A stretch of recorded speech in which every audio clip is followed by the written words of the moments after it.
ஹாய்ங்க, இன்றைக்கி இந்த வீடியோவில் நம்ம கருப்பு கவுனி அரிசி கஞ்சி தான் பவுடர் ரெடி பண்ண போகிறேன். வாங்க வீடியோக்குள்ளே போகலாம்.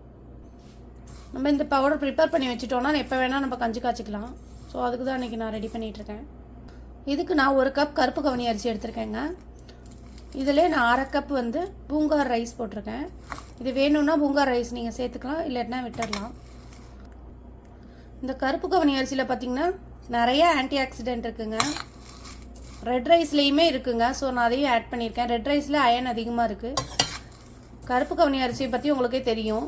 அதில் ஜிஐ ரொம்ப கிளைசமிக் இன்டெக்ஸ் பார்த்திங்கன்னா ரொம்ப கம்மியாக இருக்குது மற்ற ரைஸை கம்பேர் பண்ணல. ஸோ இதை அடிக்கடி சேர்த்துக்கலான்னு தான் நான் கஞ்சை ப்ரிப்பேர் பண்ணிகிட்ருக்கேன். இதை மீடியம் ஃப்ளேம்லேயே போட்டு கொஞ்சம் நேரம் வருங்க. நல்லா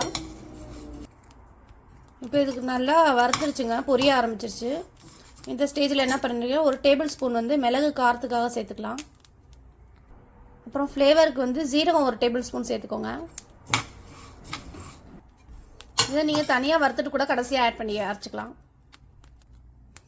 இதில் நான் கொஞ்சம் ட்ரை கருவேப்பிலை ஆட் பண்ணுறேன். இங்கே பாருங்கள் எப்படி இருக்குன்னு. நீங்கள் தனியாக கருவேப்பிலையை வறுத்துட்டு நல்லா இப்படி ட்ரை ஆனோன்னே இதில் ஆட் பண்ணுங்கள்.